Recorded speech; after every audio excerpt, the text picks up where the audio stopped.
Is at the moment her third time on the podium in the elite category this year. She's sitting at 36 seconds. It's 23 from Puck Pedersen to Inge van der Heijden. Backstead looks like she's putting in a final burst here on this final lap to see if she can close something up to Inge van der Heijden ahead of her. You've got to put everything in at this point. You've got 2/3 of a lap left, and why not? You're going to make it to the finish line. You've got a big enough gap over nearly a minute over the group fighting behind. And because the group are fighting behind, they won't be going at the same pace that you're able to maintain the whole way around. And so why not try and get that second spot if you can see it? And we can see, because Worst has done that move going into that sand, she's in the front for the whole of that next section. And they've gapped, both of them have now gapped them and over because they were coming out of that sand sections first. It's so, so important to get that sand lined if you think that you're going to make a move in that part of the race. And even if you don't think you're as good as the riders around you, you need to get in first to stop them from dropping you. As I was saying, lead. If you make a mistake, you delay everyone else behind you. Let's have a look on this section. Has to dab that left foot. Can she ride out of it? She can. Puck Pedersen just has to dismount there. We saw her stop almost and remount earlier on. She's going to do the same here. Same tactic. She knows she's got a good gap over Inge van der Heijden.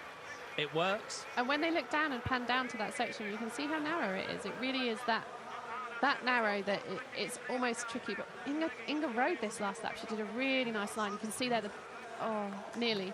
The cadence is really high. She's driving in the right direction. She's got a really good little turn going on in the sand, which is really tricky. She's riding really well. And what you can see, if anyone's new to cyclocross, the course might be 3 meters wide, but we've got, what, 20 centimeters that you're trying to hit, if that? I'd say less than that. I'd say like 3 tire widths is what, 10 centimeters?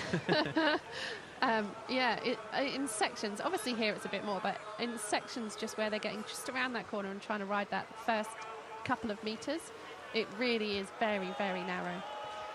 Final lap burst here from the British champion. She's 15 seconds behind Inge van der Heijden. Van der Heijden looking for a career best second. Backstead a career equaling third here for the Canyon SRAM rider. Verst, Verdonschot have just managed to distance them and over by about 7 seconds. Backstead just coming to a bit of a halt there. Bentveld, Vash, Kant and Mollengraaf is your top 10. So Laura Mollengraaf having another good day out today. The Charles Liégeois rider in 10th place. Puck Pedersen looking for her 4th win of this 2023-24 season. Not finished lower than 3rd in her outings this season, which is impressive in itself. This is some battle. We go back to that chasing group. Kristina Zemanova here battling to stay on the back here of Laura Verdonschot and Annemarie Verst. Inge van der Heijden trying to hold off Zoe Backstead, but she has managed to just increase her gap. Yeah, and with this result, Peters will jump into 2nd spot. She'll be up to 270 points, so she'll go over Brand in the World Cup. And we've still got 3 World Cups to go, 2 World Cups to go. 2. So, yeah, she's securing her place. She's going to be 2nd or 3rd overall in the World Cup, which is a great thing to do. But like as they've all said before, it's winning that's the important part. And here she is. Puck Pedersen starts her 2024 year with a win here in Zonhoven. The Phoenix de Koning rider takes her 4th victory of the season. And a great performance, that puncture early on. Had to come back from that. Inge van der Heijden from Kriel and Corendon is going to come home. This is a career best World Cup finish here for Inge van der Heijden. 3rd is her previous best. So a 2nd place today, so it's a 1-2 for the Netherlands. Good ride. And then it's going to be Zoe Backstead in 3rd for Canyon SRAM for Great Britain. Third place of her World Cup outings this winter. And then Annemarie Verst. She has fought hard for this 4th place today, hasn't she? She has. and she fought hard to win it going into that sand bomb hole. Oh, but Zemanova's come over Verdonschot. Even though it looked like Verdonschot had a solid gap. We've got a sprint on her hands behind for 5th place. Anna-Marie Verst has got a gap, and Kristina Zemanova comes into the home straight like she's been fired out of a cannon. She comes over the top of Laura Verdonschot, and Zemanova home for 5th place. My apologies. Laura Verdonschot is 6th today for the De Coyster Bonash team. I think she'll be happy with that. Oh, it's Leonie Bentfeld for the U23 leader. That's the U23 leader's jersey. He's going to come home for 7th.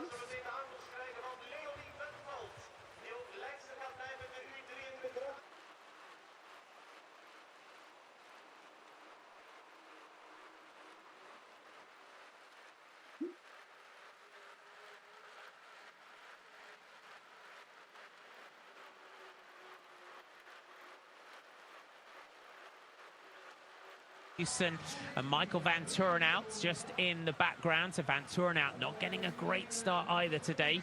The power and he's able. That's Van der Poel Sweek from and then 8 seconds back to Isabit.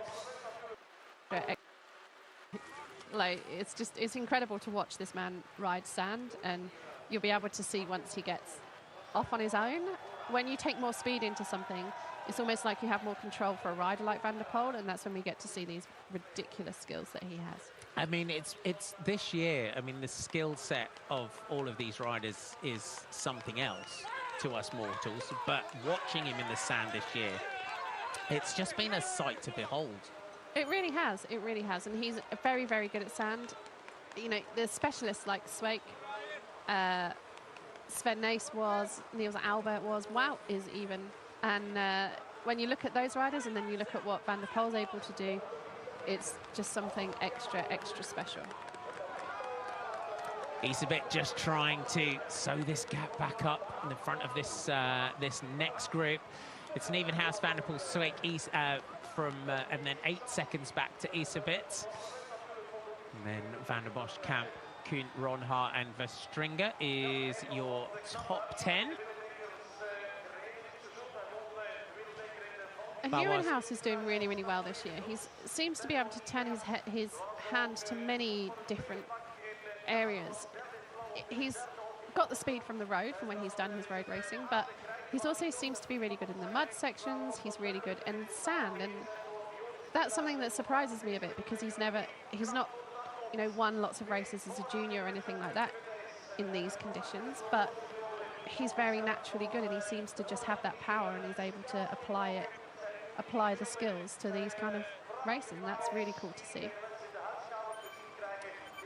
Nieuwenhuis leaning out. So this top 3 as we come round to the end of the lap. We've got a good-looking group at the front. It's Joris Nieuwenhuis from Mathieu Van der Poel and Laurent Sweek, who just takes a glance up at the clock. The chasers, Isabit on the front with Van der Poel, Van der Bos and Kamp.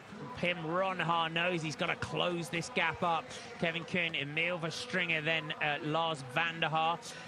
Just towing Thibaut Nys, Vitze Meusen and Michael Van Turenhout just in the background. So Van Turenhout not getting a great start either today. The Pauwelshausen bingo man. Courtney Van Kessel in the yellow and navy colours of the Schacht-Hensmas. And then Yoli Bertolini of FAS Airport Services Guerciotti. Quentin Hermans in 17, Stan Godry. Always another rider that does ride well in the stand, Stan Godry. Kevin Suarez Fernandez and Joran Vitsura is your top 20. I'm impressed how Nieuwenhuis is leading out here, just you know, dictating the pace, riding his own race with Van der Poel on the wheel. And we've seen him do this a lot, and he's able to lead these races really, really well. He just seems to have this confidence, a foot out there going into that sand, helped him turn, but into a really good line. There's a really good line on the right-hand side of our screen as we look at it. It's really tight, but it's really tricky to get into. But because he had to put a foot down, and then not quite over the top in this section. This section of the race back in Sven Nace's last year, 2014, I think it was, 13-14, he was able to ride this section and Kevin Powell's wasn't, and the gap, because Kevin's a lefty, he jumped off and the gap was tiny, just a bike width. And Sven rode up past him as Kevin's running, and he just catches the edge of his sunglasses and they just fall off his face, off Kevin's face as he rides past. That's how close he was riding on this sand section. And the noise in the middle of that bowl was just unbelievable. It was just this. If you ever want to go watch a bike race, this is one of the ones that I would highly recommend, just to stand in the middle of there and listen to everything that happens. Yes. Oh, Van der Poel, little dab there for Van der Poel. That's what you see when you have the sand tyres on. The sand tread gives you zero cornering grip. And even though there's not really a corner that needs grip on, Van der Poel's used to putting the power down really quick, and so he probably put it down a tiny bit quick with no grip on his sidewall, and it just loose a little bit, but nothing crazy, just backing the pedals and riding hard again. Pim Ronhaar trying to close that chasing group up. Thabo Nace and Lars van der Haar doing the same behind. Nievenhouse just drawing Van der Poel and Sweat clear. Ronhaar's doing a monster chase to bring the chasers back up to them. Great ride by the Balwaza Trek Lions man in the red and blue colours. Can he make contact with that front group? Ronhaar, third overall in the World Cup. I think these riders are also riding a little bit for the World Cup overall at this point. As you say, he's third overall. He's only 2 points behind Nieuwenhuis and only 1 point ahead of Van der Haar. So it is tight in that second to fourth spot at the minute, and that's in the back of their minds as well. If you're not going to win the race, you've got to think, what else can I get out of it? Mathieu Van der Poel does his ejector seat dismount. It's just straight off the back. Just pulls the ripcord on that one. Can Ryan Camp almost looked like he was going to manage to ride that one. I wonder if he did. No, he didn't. He had to get off and run. Seeing him in the background there. Impressive ride here from Pim Ronhaar. He's closed on to the back now of Laurent Sweik, has Pim Ronhaar. And Ronhaar's good in sand. We saw him in Coxside. We're going to see a crash. Oh, man down. Oh, does happen. That was a good save. It was a good save by Ethan Del Grosso from the USA there. Oh, that's what happens when you turn too quickly into the sandpit, because the other riders are going straight and using the rut to turn them, whereas if you try and turn out of the rut, then you just go straight over the handlebars. But we saw Ronhaar was second in Coxside on Thursday, so we know he's good in sand, and he was riding really strong, so you would expect him to be up there again today. 7:24, that first lap time. Eli Iserbyt in the background, the World Cup leader, started well, but Iserbyt had to... he ended up in hospital this week, did Iserbyt, after dehydration from a stomach bug. So he's just trying to limit his losses. And you go into a race like that in this situation and just trying to see how you feel, potentially, see how the body reacts early on.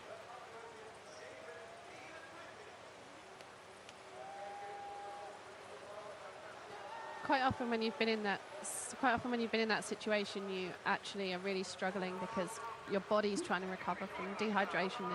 Is really tough.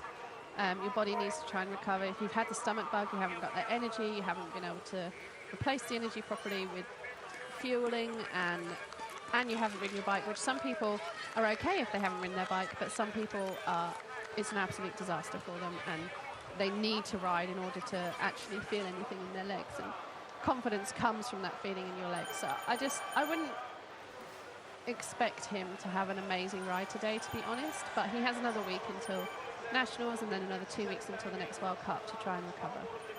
Let's run you through who is where. Joris Nieuwenhuis leading out, 7:24, that opening lap time. Mathieu Van der Poel right on his wheel. Laurent Sweik in the green, white and red there of Creel and Correndon, but a great ride by Pim Ronhaar just to bring this group back together. Toon van der Bos, Eli Iserbyt, Niels van der Putten, Emil Verstringer, and Ryan Camp with Thibaut Nace. That's your top 10. Just outside the top 10, 19 seconds. Swiss man of Charles Liégeois Roastery is Kevin Kuhn. Lars van der Haar in 12th. There's Ryan Camp coming through. He is in 11th place. Here's Ryan Camp, Lars van der Haar, Quentin Hermans, as I said, in 13th. Witzemus in 14th. Yanni Vermeers in 15th. Michael van Turnhout down in 16th. Joran Visura in 17th. Ward Hoobs in 18th. Yoli Bertolini is 19th. And Mace Hendricks is 20th. That's your top 20 riders. I think Matthew van der Poel is going to have to try and make a move at some point soon, because he doesn't like riding in groups. He likes to attack. I think after the finish line, he'll probably make some move in that next section, get into the curl first, and then, yeah, just try and keep putting a consistent effort in. And normally, I mean, we're coming up to the end of lap 2, so normally he would have made a move by this point, but maybe he's just warming up. It's chilly today. Yeah, we saw him tightening his shoes. He's got full finger gloves, and we just saw him blowing into his gloves there as well. And he said in that pre-race interview, just when they asked him if he's going to keep that 100% record yet this season, he's just sort of, again, well, I'll just see how I feel when I get into the race. And they were asking him about his back before, saying, well, what a difference a year makes in terms of his back. And he said in that pre-race interview, I think if you ask every single cyclocross rider, your back hurts. And is this a really heavy course on your back, Zonhoven? It's a very bumpy course on your back. So it's not necessarily heavy in terms of like moving and jolting, but the ground is bumpy. So even when it's sandy, your bike's moving a lot, so you're having to use your core a lot, but also the tracks around the harder ground around are solid, so they're kind of, it's like jarring as you go over some of these sections, definitely. Into this field section of the course, and this is where you said you thought Van der Poel would start to potentially make a move. I think he'd go around and go into the sand section first, but it looks like Ron Haar's done that, so leading into the sand is so efficient at giving you a slight advantage and able to attack over the top, particularly as they're riding up this next section. And if you're able to do it completely cleanly, just doing just a couple of dabs at the top.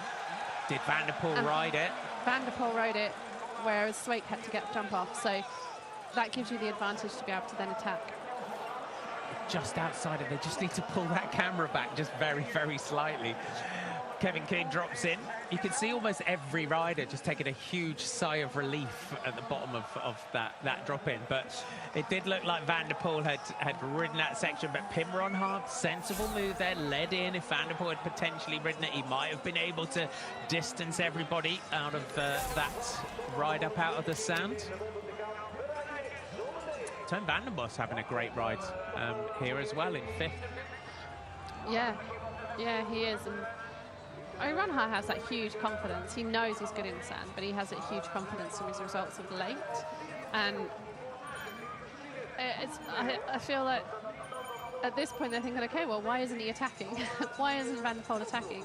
So let's see what we can do. And that's what you have to do if you want to try and take the race to the other riders around you and try and get the group down and secure yourself a good finishing position.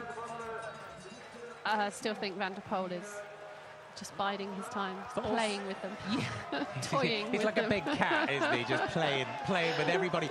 But also we've seen quite measured riding from Mathieu since this season. We have seen him hold back at times, because it's almost like that, hey, I'm just going to sit here, back of the bus. I'm going to let you race. Go ahead, race, and then I'll go when I'm ready.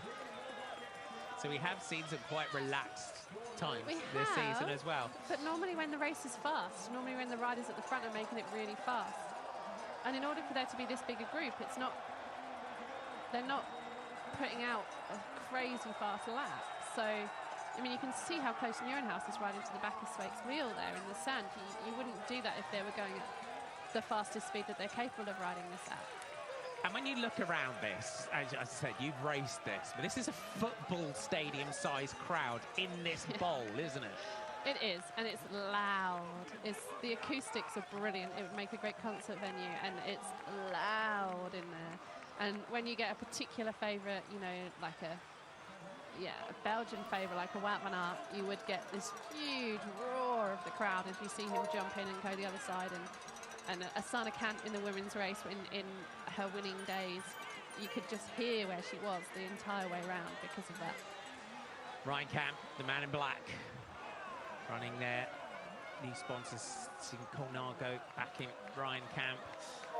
Our leading group here still together. It's Pim Ronha leading out 7:36, 7:25 were the first 2 lap times. Thibaut Nace having a better day out today as well. Thibaut looked good yesterday, looking a little bit more comfortable on the back of that. But Bauweiser Trek Lions here just taking it on at the front. There's 3 of them in 2nd, 3rd and 4th overall. And Lars van der Haar is he's in 11th at the moment. Lars van der Haar, 21 seconds down. Yeah, he's had a really solid Christmas block. Sand is not necessarily his speciality, but yeah, he's had a really solid Christmas block, and he probably knows that. You know what you're really good at, and you know what you're just good at, because obviously these riders are exceptional at everything, but you know what you're even better at than your competition, and you would have factored that in at some point. Mathieu now twice has got off and run a lot of this section. Yeah, because if you're not first in, you're not able to take that really good line, and you have to wait to jump back on again. And if you're first in, you're like we talked about it in the women's race, that the back end of the riders aren't able to get around that corner and ride it, so therefore they're jumping off and they're putting footprints onto the racing line, and it's sand, so the racing line just disappears. And so the first people into the race again, into that section again, have to lay the line back down again. And I mean, Ronha was able to stay on his bike, whereas Van der Poel wasn't. But they lay them in again, and eventually the lines will come back. And that means that these riders also pre-ride before the women's race, and the women would have put a lot of footprints in those lines. And so they've just got to learn them all again. And when you're in a group, it's much harder to pick the best line. When you're second wheel in sand, you can't see beyond that rider, and you need to be able to see beyond that rider, because in sand you have to look to your exit point, and that's what makes you get out safely. But also for Van der Poel, who's used to riding these probably a couple of kilometers an hour faster, and that's a different skill again. It's harder to ride a bike slower than it is to ride it faster with skill. That doesn't make any sense, does it? No, but it really is. Yeah, if you watch a kid riding a bike learning to ride, it's harder for a kid to learn to ride slowly than it is for a kid to ride at a normal pace. And so for Van der Poel, he's used to what he's good at, and he's used to riding those lines super, super fast. Elie Iserbyt trying to just get back onto this group. Iserbyt's just got to, if he can finish this today, and if he can recover enough and just finish and just get some points in this as well, he's riding really well at the moment for me, given that he hasn't ridden his bike a week and he's been sick. So it's impressive stuff from the World Cup leader. He goes into today with 275 points to Joris Nievenhuis's 240. Pim Ronha third with 238, then Van der Haar with 237. So there was a lot of talk early on. Mathieu van der Poel obviously tightening his shoes as Iserbyt comes into the Why do his background. shoes need tightening so much on this straight? But also, that's a tell. It's almost like, hey, it's coming. It's like... Is he doing it just to out-psych his competition at that point? So I'm tightening the shoes, boys. Who's going to make the next move? Yeah, it's back in the day when you used to have to tighten your toe straps on, way back in the day. Emil Verstringer comes through to the front for Creelan Corendon. Van der Poel sees this as a problem. He's moved right back in that group. He sees this as a problem, and now he's going to make that move. On the mud, Verstringer's on the front, Van der Poel attacks, and Emil Verstringer, look at already, Nievenhuis has to move up, Verstringer not able to react, so for Creelan Corendon. And he's going to get into this sand section that's coming up in 100 metres first, and then he's going to attack over the next uphill. Nievenhuis just manages to bring it back, but Mathieu van der Poel, can he ride the exits as well. Importantly, you can see it in the on the other side there. Van der Poel looking to carry loads of speed through here. Can he ride the next section and strike home his advantage now? Swake drops in just ahead of Ronhaar. Van der Poel, and he does. Nieuwenhuis can't ride it. That's going to give an advantage now. We'll expect Van der Poel now to come out of this section with about 50 meters potentially he could make, and he has. Look at that. He didn't just ride it, the speed at which he rode that. He didn't just ride over the top and make it. He made it look like he didn't even exist. And I mean, that's the section that you can just watch the race when you see him riding. You go, yeah, well, you know, that's what he does, and that's how he's going to get that. But he just had to get in there first. And we thought he was going to do it last lap, and he didn't. But he saved it for this lap. Impressive stuff. It's an understatement of the century. Mathieu van der Poel coming through now, and that is how you make advantage here in cyclocross. You just expect him to take a mic out of his back pocket and drop it after he takes a move like that. That was just seriously impressive from the world champion. We saw in Coxsider he was able to ride a couple of the hills that, one hill particularly that we've never seen him ride. He's ridden in the past races, he's ridden hills that we've never seen other riders ride, but he's never successfully achieved this one. And it's almost like now he's completed Coxsider, because he's at some point in his career he's ridden every single uphill. And so we know he has the power, we know he has the skill. It's where he attacked Wout van Aert in Mole on an uphill when Van Aert was like bobbling a little bit, slowing down a little bit, and he just whipped up the inside between him and the barriers and rode past him, and then he attacked him there the next lap. So we know that's his signature move in sand. If there's an uphill, he can ride it where others can't. Oh, it's like completing Tetris, isn't it? Someone did that this week. He's taken right. He's ridden everything now. Coxsider, completely, mate. Yeah, completed Coxsider now. That's what this chasing group, the gap, 12 seconds already from Mathieu van der Poel to Joris Nieuwenhuis. Thibaut Nace in third place, Toon van den Bos, Emil Verstringer, Laurens Sweeck, Pim Ronhaar, Elias Witt, Ryan Camp and Lars van der Haar is your top 10. Oh, someone's gone crashed down. You can hear it, can't you, in the background. There's that big collective intake of from the crowd. The way that Van der Poel just rode into this slight downhill as well, in order to get in the line, he had to dab his foot, but he had so much speed that it was almost like he just did a foot dab and then straight into a really smooth dismount, and then his pickup around the corner wasn't quite so smooth, but you can't see on the angle of the television, but the bank where they have to run is up. It's a corner, but it's banked against the direction that you're running, so it's almost like you have to take a big step to get onto that and then continue running up the hill. You wouldn't have thought coming into this season that he could